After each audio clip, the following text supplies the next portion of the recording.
Wait, what's going on? I was shocked by the sight that greeted me as I entered my room. My cherished accessories and favorite clothes had vanished. Could it be a burglary?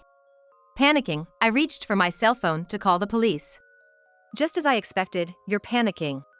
Jess? Just as you expected, you don't mean. Exactly that. I threw away your belongings, treating them like trash. What? Seeing me in a state of panic, my mother-in-law laughed heartily and uttered the unbelievable. She had thrown away my belongings as trash? Why would she do such a thing? I was about to ask her, but she started explaining the truth before I could. How long do you plan to leech off this house? Hurry up and leave. I've thrown away various things to make it easier for you to move out. You should be thankful. I see. So the harassment she's been giving me was to drive me out. As for me, I no longer had any intention of getting along with my mother-in-law. If that's how it's going to be. All right, I understand. I'll leave. Good, that makes things easier. Make it quick if you're going. Yes, but if I leave the house so suddenly, I won't have anywhere to stay. Could I have a week's grace? Fine, I can allow that much. Just make sure you leave after a week. My mother-in-law gave me a week's grace. With that much time, I can find a new place. Just you watch. I'll show you, the one who drove me out. My name is May.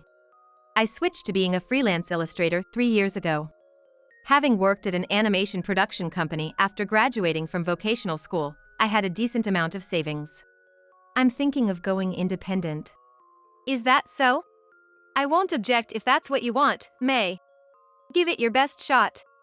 I'll support you. When I asked my husband, Andrew, if it was okay to go independent, he responded positively. I had assumed he would object. Surprised, my eyes widened. Andrew and I have been dating since vocational school, and after graduation, we each went our separate ways but continued dating smoothly and got married in our 3rd year of working. This year marks our 8th wedding anniversary. Really? Thank you. Well, I'm a man who gave up on the illustrator path. I'm personally curious to see how far you can go, May. Just don't overdo it, okay? If you're in trouble, you can always rely on me. Yeah. I'll do my best. With that determination, I quit my job and became a freelancer, but it wasn't easy to make a living. For the first few months, there were times when I had no income and felt down. Maybe it was impossible for someone like me to earn a living as an illustrator. I had such thoughts many times, but I didn't give up and continued drawing illustrations and posting them on social media. Then one day, one of my illustrations went viral, and I became a well-known illustrator on social media. Since then, I've grown rapidly, earning up to $20,000 a month through corporate projects and app stickers. It's all thanks to you pushing me forward. Thank you. Nah, it's just your hard work being recognized. That's really something. I truly am grateful to my husband. If he had said no back then, I wouldn't have been able to earn this much. But still, it's not like I've saved up a huge fortune yet. Ideally, I'd love to buy our own home and have a workspace for myself. Right now, we're living in a cheap apartment, just the two of us. It's great that my work has increased, but I'm running out of space to keep my materials. One day, thinking about all this, my husband suggested moving in with his mother. Mom's the only one living at home, and there are spare rooms. How about it? Really? Can we just move in like that? Of course, I've talked to Mom about it. Ever since Dad ran off with his mistress when I was a kid, we've had spare rooms. Mom said she doesn't mind at all if May uses them. Such a generous offer, I couldn't find a reason to say no. I immediately told Andrew that we should move into his mother's house.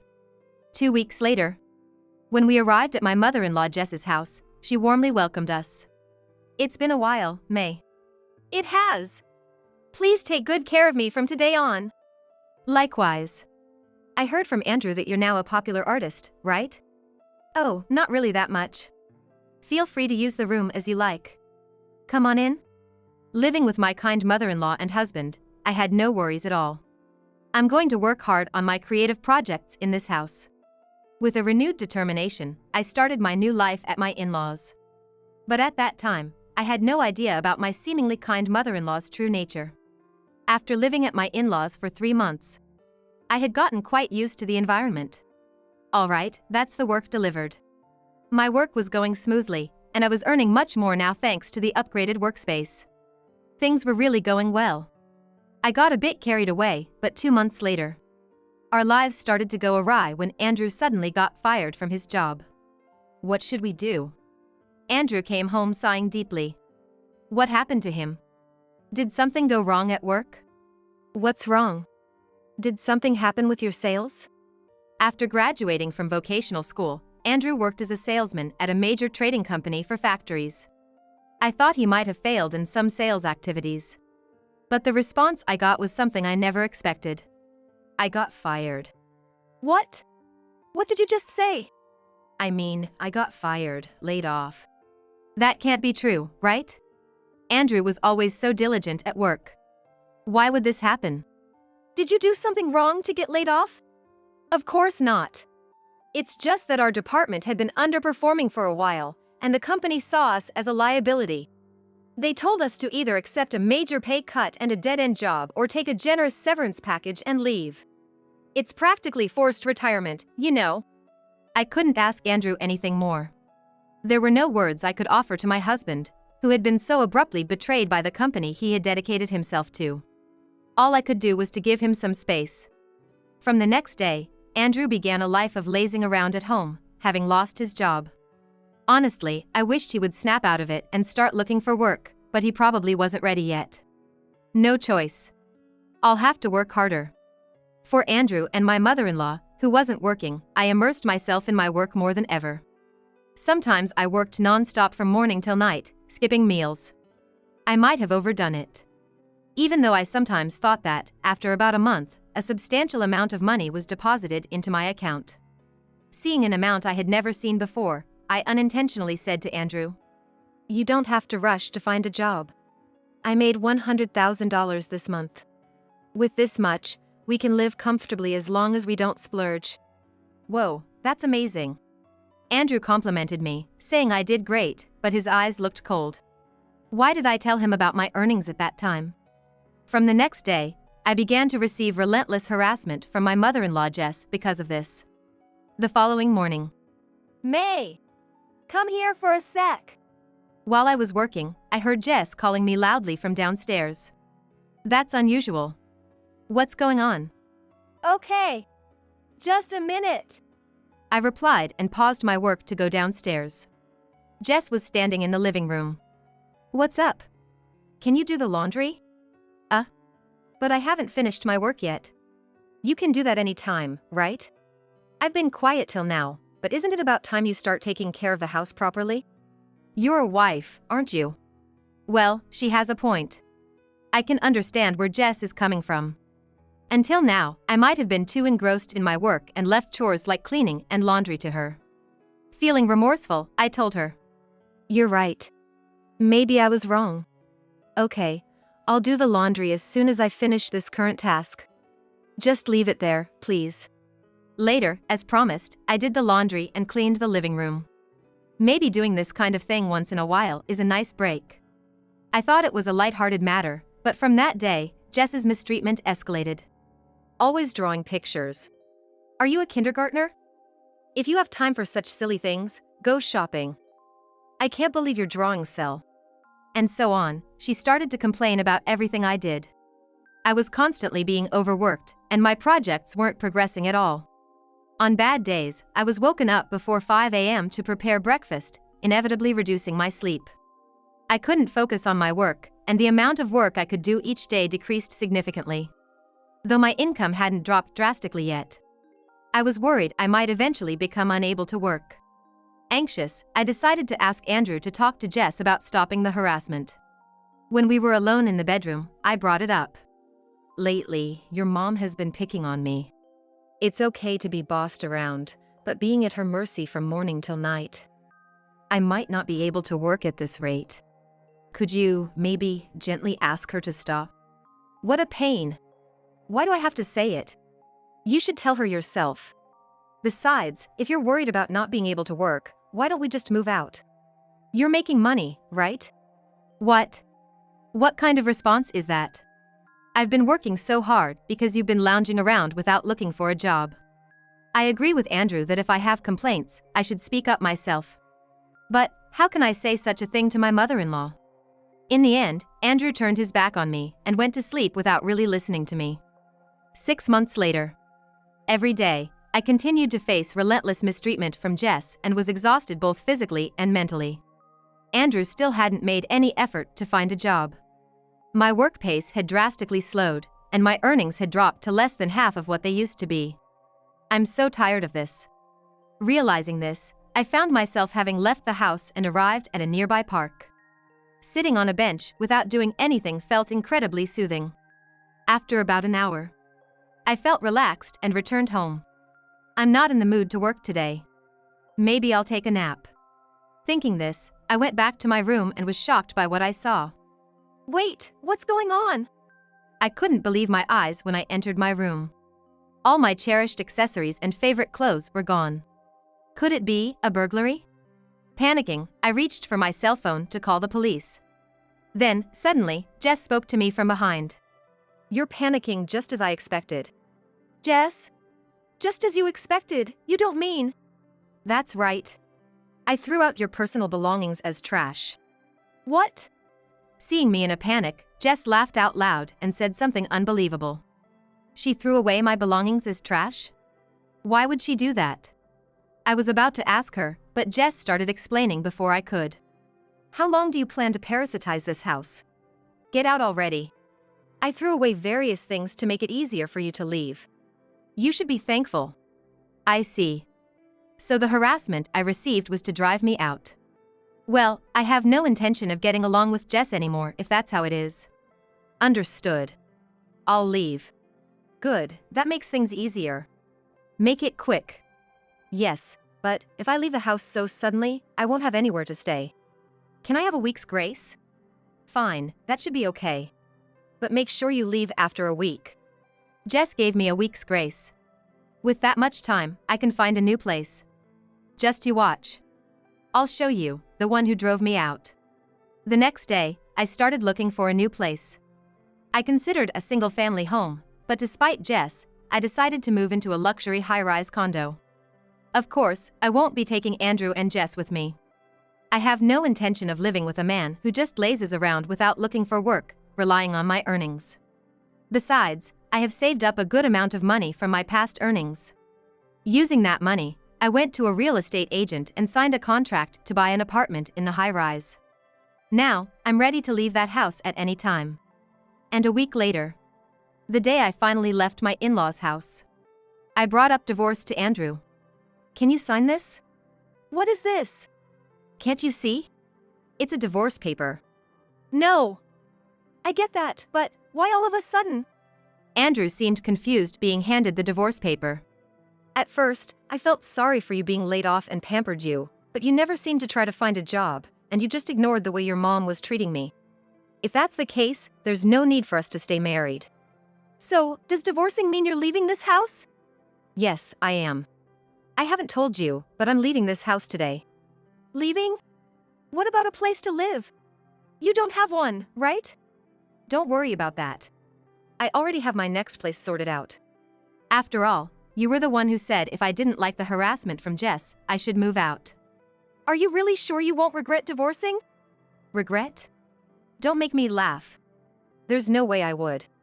Rather, I would definitely regret it if I continued living with you. I couldn't help but laugh at Andrew's question. All right. I understand. Reluctantly, Andrew signed the divorce papers. Now, I no longer need to support this man. The last thing to do was confront Jess. Just before leaving the house, I asked Jess why she had been so cruel to me. After all, the mistreatment started when I told Andrew about my earnings. Surely, something about that must have upset her. Jess, thank you for everything up to now. Yeah. The thought of not having to see your face anymore is refreshing. By the way, why did you treat me so harshly? Oh, there's no deep reason.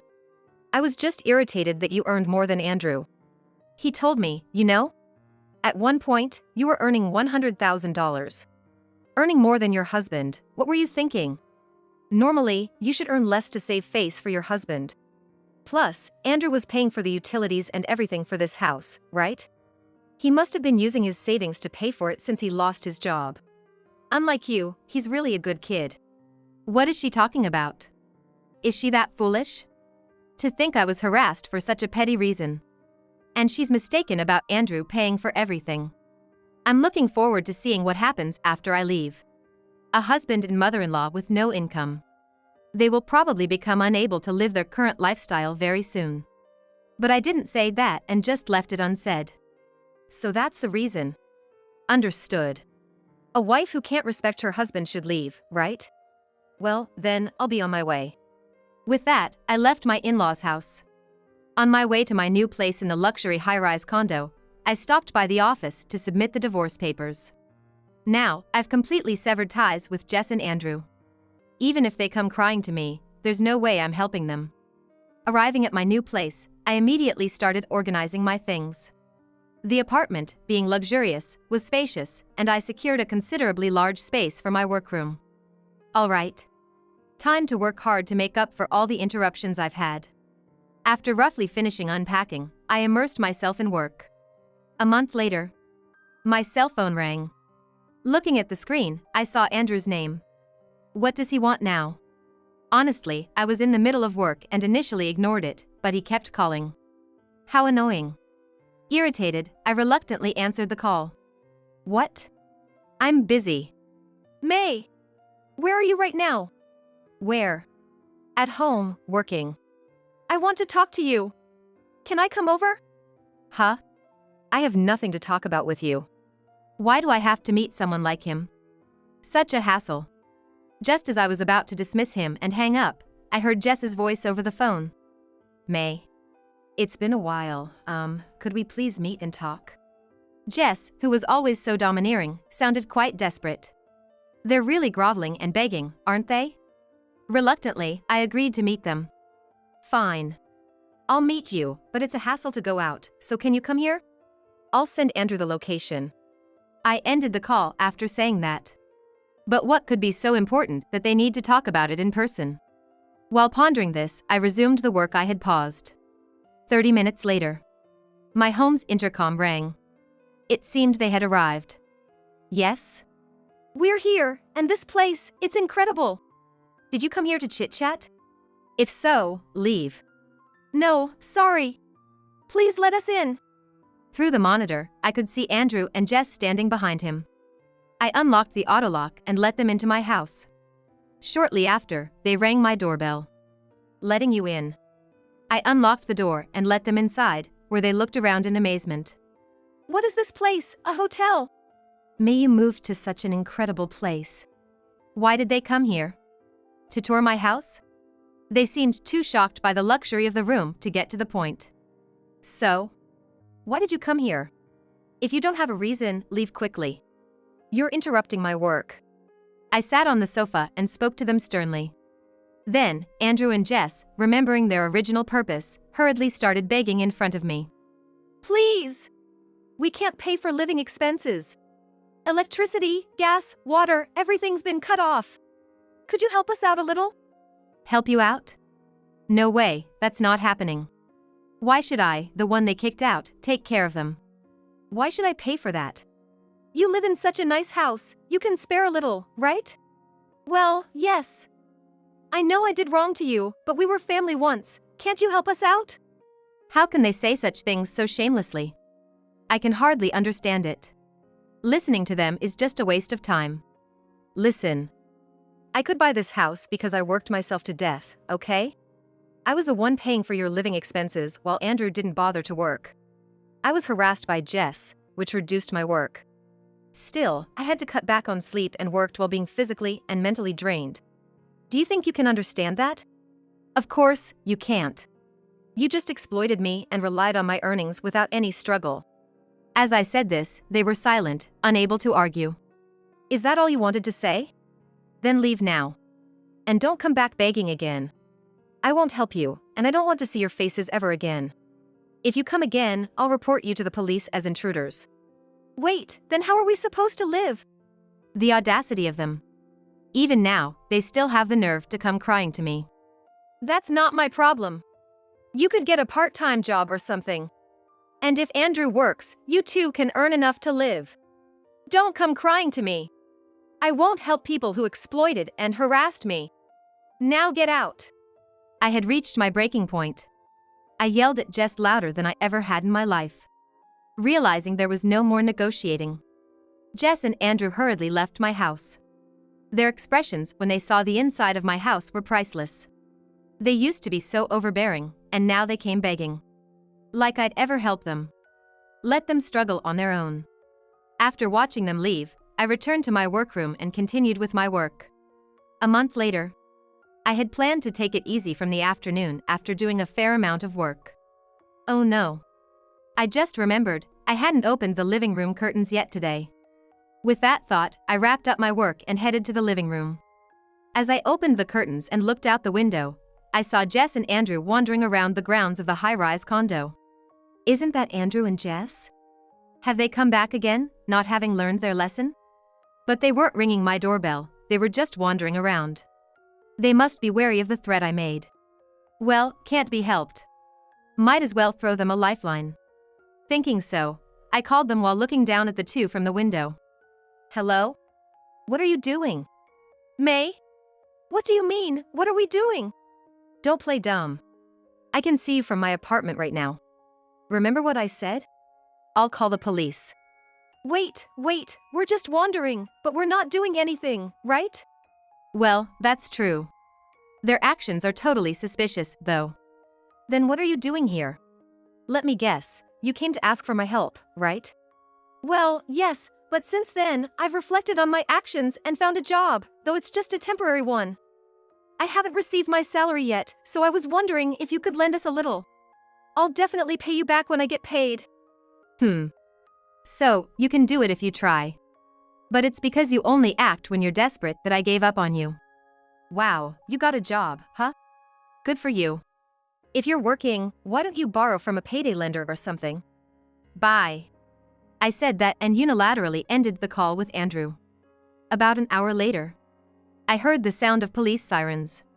Could it be? Feeling a bit excited, I looked outside to see Andrew and Jess being stuffed into a police car. Ah, so it's come to this. I hadn't reported them. Probably, other residents had seen them as suspicious and called the police. Since that incident, they seem to have stopped relying on me, and I haven't seen them since. I deleted Andrew's contact information and changed my cell phone number. From now on, I'll earn for myself, live without being disturbed by anyone, and never be bothered by them again.